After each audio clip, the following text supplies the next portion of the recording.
Next time we're together, I want to have a conversation with you about Clarence Thomas. He's one of the most amazing black men in the history of the United States of America, and I do not feel like you're giving him sufficient credit to anyone. But we'll get there. We don't have to do it right now. Before we go, let's stay. Welcome to the Dark Times channel. So before I go ahead and get started, make sure you guys go ahead and hit that like button for me. And if you're not new to the channel and you enjoy the content on this channel, make sure you guys go ahead and hit that sub button for me as well. So let's go ahead and get into it. This isn't going to be a very long upload at all. Came across a Stephen A. interview in which he was going back and forth with Will Cain, former ESPN anchor Will Cain.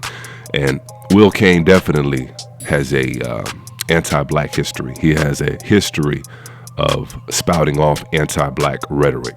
And so it's not surprising in the least that he found a home in Fox News. I'm sure they welcomed him with open arms. But Stephen A. Smith, I'll say this about Stephen A. Smith, just like I said about affirmative action the other day. Affirmative action is going to be a good thing for so-called black Americans. It's going to be one of the best things since I can remember. It's going to draw a line in the sand. It's going to let people know exactly how other people feel about them and exactly how other groups feel about them when they no longer have to, or when they're no longer required to hire you. And Stephen A. Smith is definitely starting to show his teeth a little bit. He's watched a lot of fellow coworkers that he's worked with for over 20 years get laid off this past week. So I definitely think he sees the writing on the wall. Whether he's let go or not, I think Stephen A. Smith is going to branch out and start to do his own thing. And I think we're going to start to see a different side of Stephen A. Smith. And that goes for a lot of people. And so we're going to start to see a lot from people like this. We're going to start to see exactly what time it is, because they're no longer required to buck dance. If they don't have a job and they're not being employed by certain entities and companies, they're no longer required to buck dance. And Stephen A. Smith, as many people would like to say and call him this and that, and I would probably agree with a lot of those different adjectives that they would use for him, it's never too late. It's never too late to come on home. And Stephen A. Smith is very brilliant at what he does. We just wanted him to stop being used. And so it's never too late to come on home. And so I'm going to go ahead and let the rest of the interview play, and definitely let me know what you guys think in the comment section. You think Stephen A. Smith is about to hit a 180 and come on home, or is it just something for the here and now? But let me know how you guys feel in the comment section. And as usual, peace and chaos. Agree with last week's decision. A recent CBS News poll found that 70% of Americans oppose race being used as a factor in admissions. And even 60% of Democrats oppose race as a factor, according to a New York Times poll. But there was a backlash to the ruling. My old friend Stephen A. Smith had a lot to say about the decision. Here's where I get ticked off.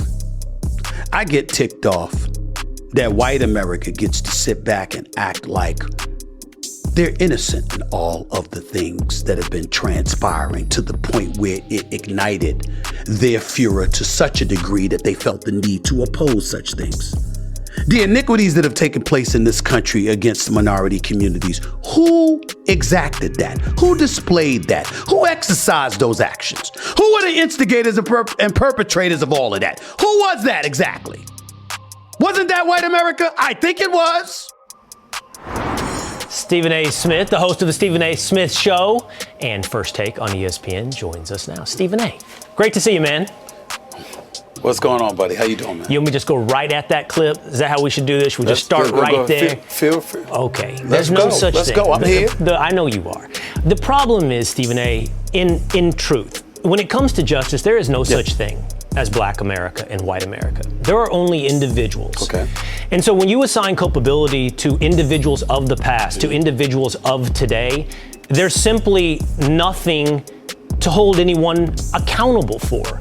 Why do I pay the price for the sins of the past and you reap the benefits in the case of the affirmative action? I'm not saying you had affirmative action, but you as a black man would reap the benefits of affirmative action for the sins committed on someone of the past. We are only in the end, Stephen A., individuals. Well, first of all, I get where you're coming from, and I can understand how you would look at it that way. You have to respect the fact that I have a different cultural background, a different experience than you, and I might feel a bit differently about it. What I would tell you is this. There's so many people, and the people that have been supportive of the Supreme Court's latest ruling are of the mindset that blacks were getting an unfair advantage. What black people would contend to you is that it wasn't an unfair advantage. Remember, race was a consideration, one of many considerations that would be taken into the equation when you talk about college admissions, and I think ultimately diversity, equity, and inclusion is next, personally, when you think about some of the things that have been taking place in corporate America. But it wasn't that. It was an effort to sort of make an effort to even the playing scales to some degree because of the iniquities exacted against the African American community in this country. It wasn't about giving them an advantage. It was about highlighting the fact that they were discriminated, meaning we were discriminated against at that particular moment in time, and that's why the policy was instituted to begin with. So when folks are walking around acting as if there is a reason to celebrate, and I'm looking at folks that are feeling like somehow, some way, they've been shortchanged, my mentality is, wait a minute, the policies were implemented to begin with because the African American community was being shortchanged, and they were being denied the same privileges or the same opportunities that were accorded to white folks in America. What I would say to that is you do not solve past discrimination by present or future discrimination. And there was certainly injustices under the banner of affirmative action inflicted upon individuals, whether or not they be white or Asian American. You as a black man, individuals. Of affirmative action.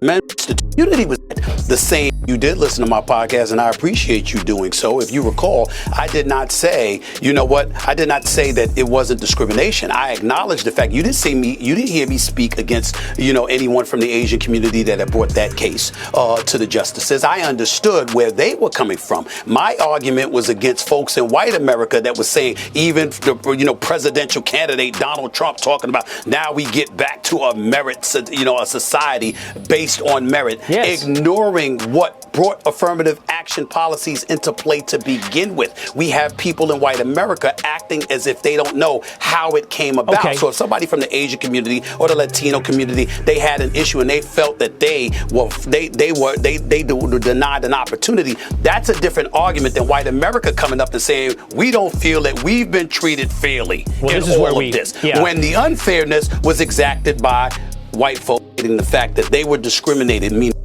folks, you have black women being paid. I appreciate where they really that simple. I'm so glad that you asked that question. But that's impossible to define.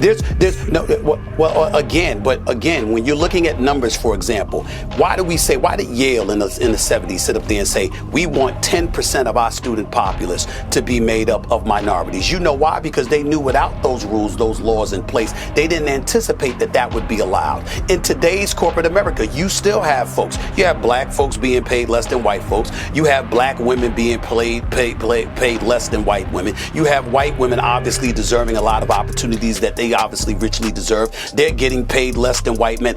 Everywhere you turn, there's a level of unfairness that's being exercised. But you're ascribing all those differences. The only thing that changes that is the law as opposed to somebody's conscience. But you're ascribing all those differences to race when there's so many different contributing factors into why corporate America may look a certain way. You and I both love sports. We both debated in sports. I could play turnabout as fair play and go, why aren't there more white NBA players? That must be discrimination. But we both know the answer is because merit has dictated who's in the NBA. And whatever's happening in society, and I would never sit here and say every decision made is purely based upon merit. But we aspire to that. We aspire to that. Right.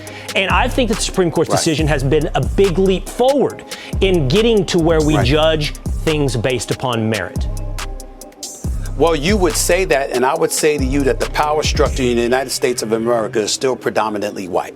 And so as a result, what white America is asking you to do is ultimately to trust that your heart is going to be in the right place. And there are a plethora of people throughout minority communities in this country who would challenge that and would say, no, we don't necessarily believe that to be the case, which is why we need the laws to help us. When you bring up sports, and you and I have argued back and forth as friends and brothers, talking about the world of sports and some of the iniquities that have taken place, you can bring up the NBA, for example. I can point to something called the meritocracy because I see their performance on the court just as much as you do. There isn't some curtain, there isn't some proverbial glass ceiling. Yeah. We're literally witnessing it. But when we look at the NFL, for example, the Rooney Rule was still in existence. This is the #1 professional sports league in this country. Why is the Rooney Rule still in existence? Because we've seen one opportunity after another where capable, qualified black individuals were bypassed because of the system that was in place, primarily run by white individuals who asked us to trust them, but then proved they weren't worthy of the trust that they requested. Yeah. And so those are the kind of challenges we have to deal with as a country, and there's just no way around that. The only way we can make it better is people like yourself and myself talking about it honestly and openly. I agree.